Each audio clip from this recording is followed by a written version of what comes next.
Hi, I'm Rev Myron. I'm a minister through Pathways of Light, and I've been a Course in Miracles student for over 40 years. I'm going through the text again this year, asking Jesus to clarify for me, and then I write from that clarity. And that's what I'm sharing with you today. So let's get started. I'm reading from A Course in Miracles, Chapter 12, Section 7, Looking Within. And today we're going to read paragraphs 3 and 4. Paragraph 3 tells us that the Holy Spirit is invisible, but you can see the results of his presence, and through them, you will learn that he is here. Or he is there, should I say. What he enables you to do is clearly not of this world, for miracles violate every law of reality as this world judges it. Every law of time and space, of magnitude and mass is transcended, for what the Holy Spirit enables you to do is clearly beyond all of them. Perceiving his results, you will understand where he must be and finally know what he is.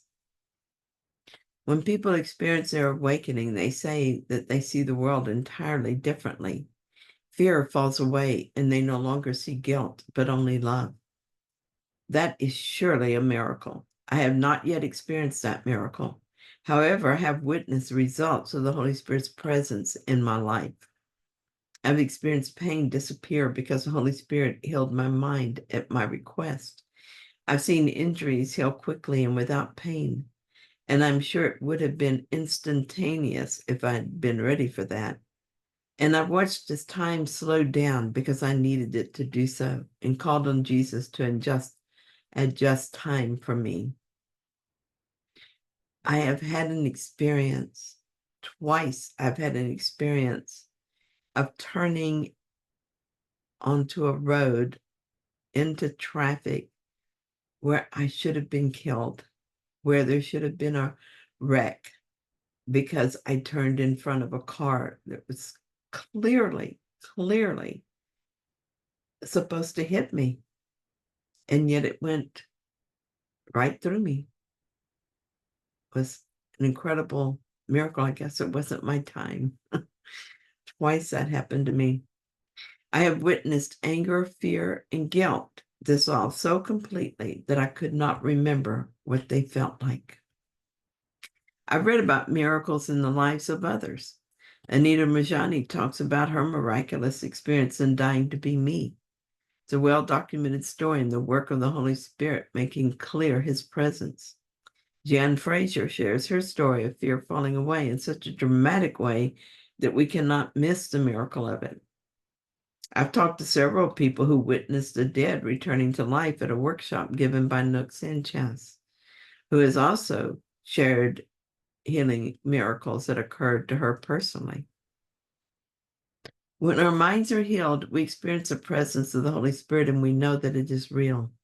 The Holy Spirit is an invisible power, but a very real power. And that power is made manifest in the world through our acceptance of the atonement. We can't see gravity, but we know it's there because we stay grounded to the earth. We can't see love, but we know it is real when we look at our children. Nor do we see the Holy Spirit, but we know he exists because he enables us to transcend the laws of the world. The world is an illusion, but it doesn't seem like one. It feels very real to us. Its laws seem immutable. It may not, in reality, matter what happens in this illusion. However, it is important, I think, to allow the miracle to be expressed within the illusion. It is in this way we make visible the invisible, and we become convinced that the Holy Spirit in us exists. It is not a miracle that the world changes. The miracle is a change of mind that creates the appearance of change. The change itself is merely the manifestation of the miracle, but it is a powerful effect as it witnesses to the existence of your power being used for healing. Paragraph 4 says you cannot see the Holy Spirit, but you can see his manifestations. And unless you do, you will not realize he is there. Miracles are his witnesses and speak for his presence. What you cannot see becomes real to you only through the witnesses that speak for it. For you can be aware of what you cannot see, and it can become compellingly real to you as his presence becomes manifest through you. Do the Holy Spirit's work, for you share in his function. As your function in heaven is creation, so your function on earth is healing. God shares his function with you in heaven, and the Holy Spirit shares his with you on earth. As long as you believe you have other functions, so long will you need correction. For this belief is a destruction of peace, a goal in direct opposition to the Holy Spirit's purpose. In heaven, my function is creation, which I share with God. Healing is my function here in time and space, and I share this function with the Holy Spirit. So it becomes my work here to clear the way for the Holy Spirit to do his healing work through me. I do this as I allow him to heal my mind of untrue thoughts.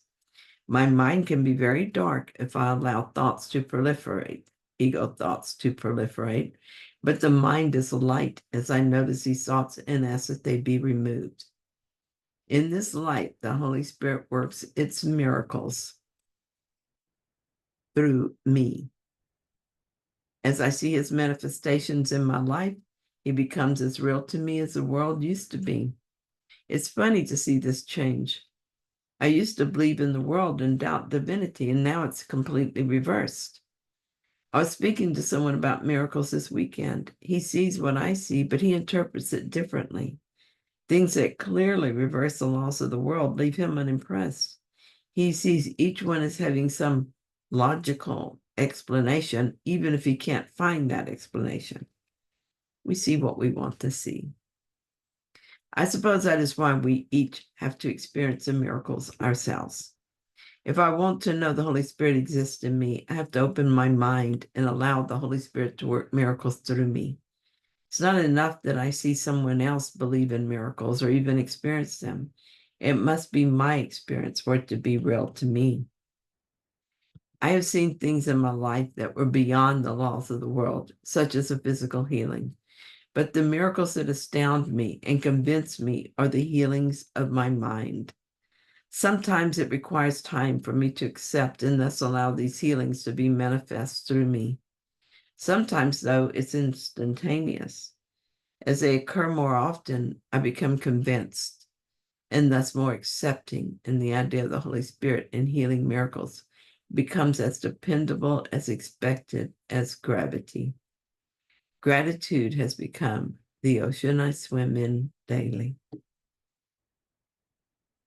And I invite you to join me in that swim. Thank you for joining me in this reading. I hope that you found it helpful. If you did, then please like it. And if you haven't yet, please subscribe.